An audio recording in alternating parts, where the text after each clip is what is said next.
Could mortgage rates go even lower after last week's jobs report and some revised projections from people like Wells Fargo? We're going to dive into everything happening economically next that could impact mortgage rates through the rest of 2024.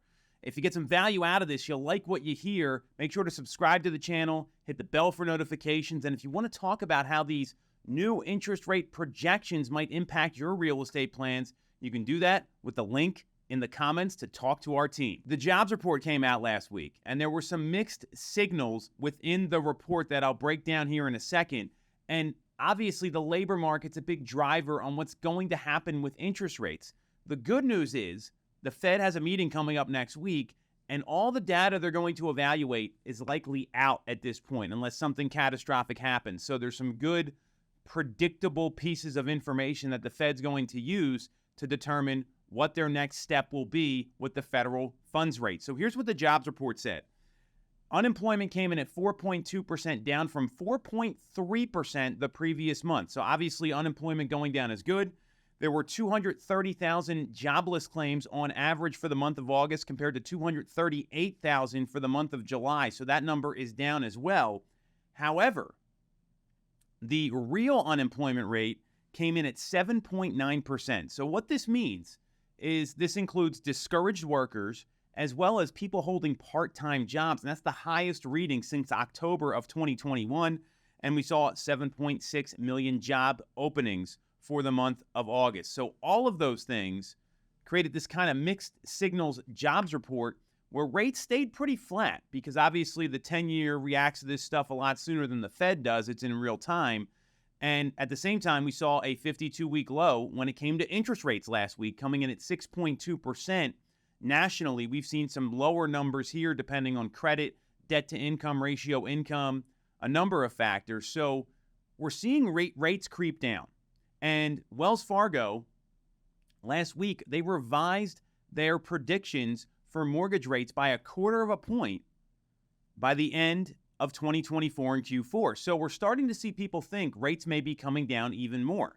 And with this Fed meeting coming up and Jerome Powell coming out and saying from Jackson Hole a couple weeks ago that the time has come to adjust policy, the big question is, are we going to see a 50 basis point decrease or are we going to see a 25 basis point decrease? If you look at the CME Group's website, they chart the odds on this, and we've seen anywhere from 39 to as high as 45% chance that we'll see a 50 basis point decrease, and the rest of that balance of the 100% odds are towards a 25 basis point increase.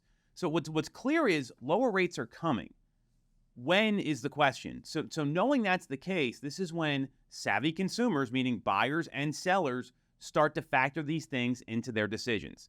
So for sellers, what I know is that when rates come down, there's going to be more inventory coming to the market. We've already seen a 21% increase in inventory year over year through the summer, and that number is likely to continue. This is not unexpected here. This is something that a lot of people thought was going to be happening. So as a seller, when you've got more competition, that may inhibit your ability to get a real maximum premium price for the home or those amazing terms where people are waiving everything.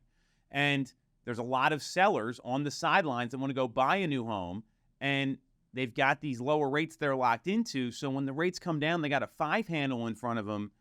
I am very clear. A lot of those people are going to decide, hey, this is good enough. I need to make a move for other reasons besides financials, like a downsize move, an upsize move. They've got a change in their life and in their family situation. Whatever's going on, it's the things that cause moves, not the financial conditions that make it an attractive time to move. There's a big difference there. So if I'm a seller, I'm looking at this thinking, should I get on the market sooner? Should I take advantage of this now because there is still a ton of demand in the marketplace? We're right around a 2-month supply of inventory in the greater Philadelphia area. We've got to get triple that to make buyers have any sort of friendly conditions moving towards them and have that even market with buyer and seller leverage. This is kind of like a 2019 market. We've also seen inventory come up to the highest levels since May of 2020 nationally. So we're seeing all this stuff come here. The other thing to consider if you're a home buyer is that when rates go down, there's going to be more people jumping into the market, and you might have more competition for the home that you want. So sellers, you have more competition when it comes to listings. Buyers, the market's still tilted towards sellers pretty aggressively. So all the more reason to try to find the home that you want and maybe refinance or renegotiate the rate later. We had 8% rates just about 12 months ago. So we're starting to see some refis come in for the people that bought homes then, and there may be an opportunity for those people to think about moving as well, which I know sounds kind of crazy, but it might be a little more attractive knowing how high rates were, and if something changed, they'd be able to get out of their current home and keep their payment the same. It's all about the payment as a buyer, and if you can renegotiate that later to get the house that you want, because in the Northeast, inventory is still a challenge. That's still the case, especially in the suburban markets. I'd be scheduling a strategy session with someone now, even if you're thinking about it. If you're 8, 12 months out from making a move, that is the best time to start planning. So you can watch these market conditions, find the right property, and buy the right home, not the next home. So with all this change in the air here, if I'm a consumer, what I'm doing right now is getting my ducks in a row, not only for the end of this year, but also for the first half of 2025.